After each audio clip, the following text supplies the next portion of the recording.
Hi, I'm Buck Hinkle with the Lexington, Kentucky office of Stites and Harbison, and our subject today is contracting with architects and engineers. What should public owners consider? I'm going to pose a series of questions, the purpose of which is to emphasize subjects that a public owner should consider before signing design and construction contracts. First, what is the appropriate project delivery method? Most state and local construction projects are procured through the traditional design bid build project delivery method, but assuming the owner has some latitude to use other delivery methods, then this question is relevant. Would construction management or design build be more suitable than the traditional design bid build method? In any case, regardless of which method you may choose, the following questions are worth asking whenever an owner is procuring architectural or engineering services. Will design services be architecturally driven or driven by the engineering discipline? The construction industry is populated with several families of standard form contract documents. The American Institute of Architects, consensus documents, the Engineers Joint Contract Documents Committee, and the Design Build Institute of America are examples. These forms are often modified on a project-by-project basis and supplemented with other conditions.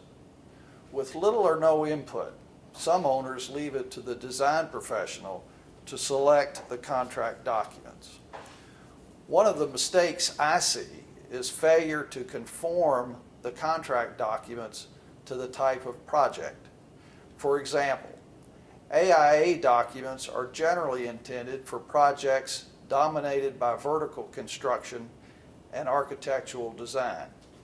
Yet, AIA documents may be used for horizontal construction where architecture is incidental to engineering. This is a misuse of the form and can lead to ambiguities or outright conflicts between the document and the services actually needed for the job. What contract documents are best suited for this project? This question is the flip side of the coin. Before selecting a standard form or homegrown document for your project, decide first what the delivery method is and determine the scope and nature of the design services needed. Are the contract documents properly synchronized between the designer, contractor, consultants, subcontractors, and other project participants? The project documents should fit together, forming a clear delineation of services, duties, and outcomes. They should be cross-checked for consistency. If you're using standard forms, make sure that the additions you're using are consistent.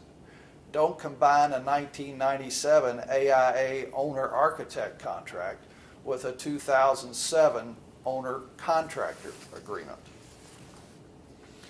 Are the contract documents fairly balanced? By this I mean both the design contract and the construction contract, which are typically both prepared by the architect or engineer. This question about being fairly balanced touches on the concept of fairness.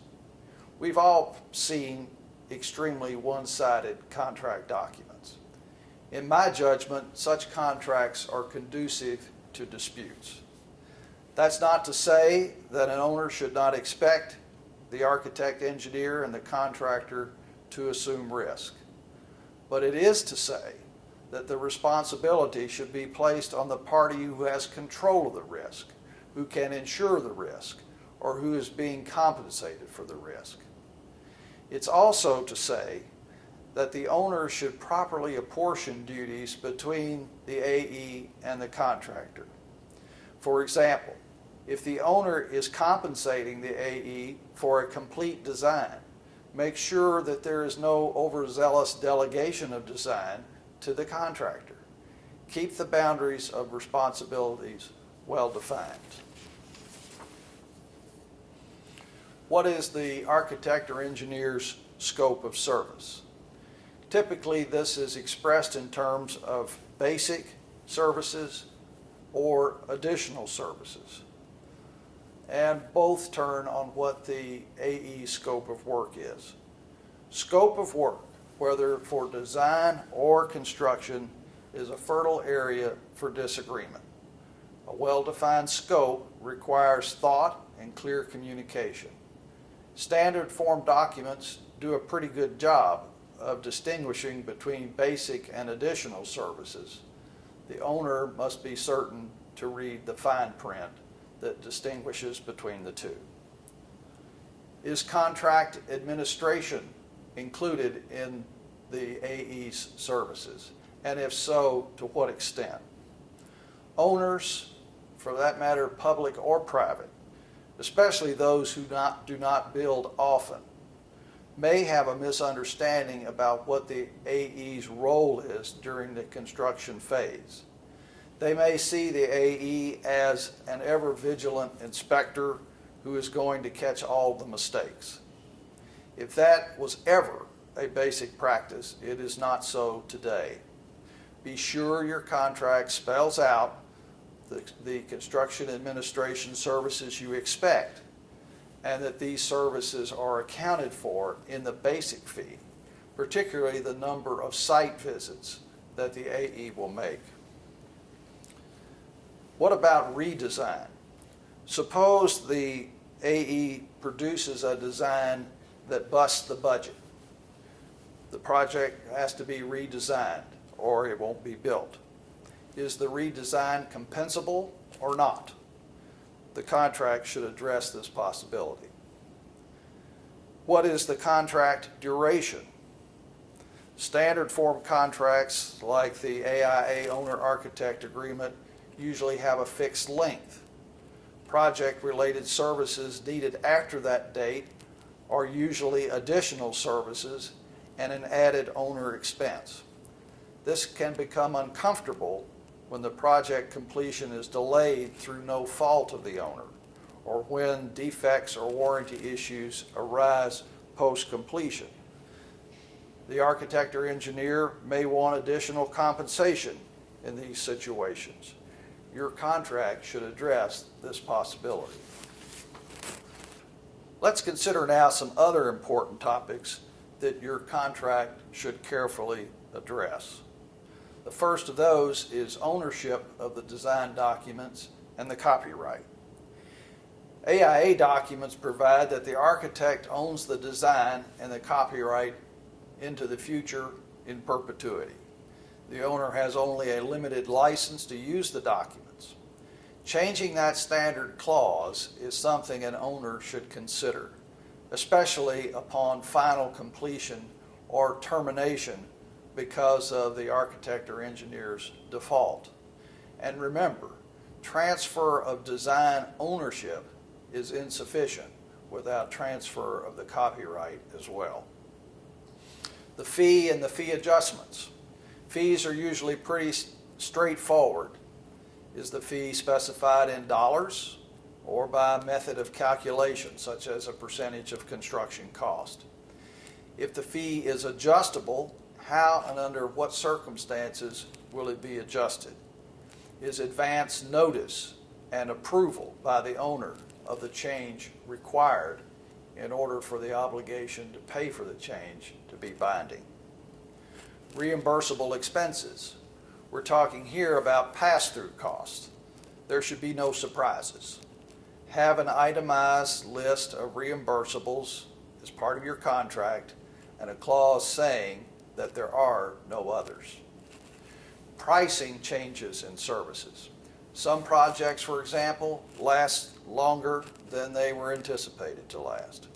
Are the fees and expenses fixed for the duration of the contract or for a shorter but specific period of time? Under what conditions, if any, can adjustments be made? Other important clauses. Fault-based claims by the contractor. Here we're talking about a contractor's claim for delay or additional compensation based on the contractor's allegations of deficient design or negligence by the architect or engineer. What, in contrast, happens if the AE wants to be paid for additional services necessitated by a delay or redesign? And that can lead to disputes, and the contract should have provisions for dispute resolution. Arbitration and litigation are the typical alternatives for such clauses, but are there other clauses that require negotiations or mediation? If there is a multi-party dispute, can the owner get all of the parties before the same judge or arbitrators? Separate forums run the risk of inconsistent results, so your contract should strive to make certain that all of the players needed for a complete, final, and binding decision should be in one place. Closeout and post-completion systems. I'm talking here about the preparation of O&M manuals, owner-employee training, compiling all the submittals for the project, and as-built drawings. The contract should clearly allocate these responsibilities for these sometimes tedious but necessary tasks. And then there's the question of defective work and warranties. And first of all, with regard to the architect's contract, does the architect warrant its performance or standard of care? And with regard to both the owner-architect or engineer agreement and the owner-contractor agreement, what responsibilities does the AE have when issues concerning defective work or warranties arise? Do the duties of the AE survive completion? And are they a basic or additional service? Now let's talk about insurance that the architect or engineer should provide. First of all is errors and omissions insurance for professional negligence. Here you want to know, what are the policy limits? Are they enough? Are they commensurate with the value of your project? And is the insurer reputable? Often, architects and engineers do not have enough errors and omissions insurance to make an owner feel comfortable. There are alternatives. There are coverages that are obtainable on a project-by-project basis. Typically, those are provided by the design professional, but there is a cost that goes with those, and it gets passed through to the owner. Another alternative is the owner's protective professional insurance. This is first-party coverage that extends to the owner and is triggered once the underlying E&O policy limits are exhausted. The cost of an OPPI is typically less than the project professional liability policies. And then there is the commercial general liability policy that provides coverage for injury, personal injury, and property damage. Time limits on claims. Claims for breach of contract or professional negligence are subject to statutes of limitation and, in some states, statutes of repose. These statutes limit the time in which a claim can be made against the design professional. Some standard form contracts, like AIAs, state that the time begins to run from the date of substantial completion, even if there is no knowledge of a problem. Is that a fair provision? In any case, owners must be alert to the time limits. One last comment about insurance. The contract should provide for the means to assure the owner that all coverage is staying in effect during the lifetime of the project. For example, the contract can require that the insurance cannot be canceled without notice. And in any case, the owner should have the right to request assurance that the insurance is still in effect at any time. Let's talk about remedies. First, liquidated damages. Now, liquidated damages are typically not included in an owner-architect agreement. I mention them here because it is not unusual for the design professional to prepare the contract between the owner and the contractor. And those contracts often carry provisions for liquidated damages. The law in many states holds that liquidated damages must approximate actual damage, that there be some kind of actual damage before the liquidated damages can be validly assessed, that the liquidated damages not be disproportionate to the actual damages, and that the liquidated damages not be a penalty. I've actually seen situations where liquidated damages were denied even though the contractor was inexcusably late because the liquidated damages did not meet one of the criteria I just mentioned. Therefore, the owner and the design professional should make a record of how they established the liquidated damages in the construction contract. Don't just use a dollar figure that you used for the prior project. Waiver of consequential damages. These provisions have come into play more often in the last 10 to 15 years. They are provisions where the owner and the design professional, or the owner and the contractor, mutually waive consequential damages. I think there is a pretty strong belief in the owner community that these clauses are not necessarily in the interest of the owner. And that's a question that the owner should ask itself on a contract by contract basis. And then finally, there are questions about limitations of liability.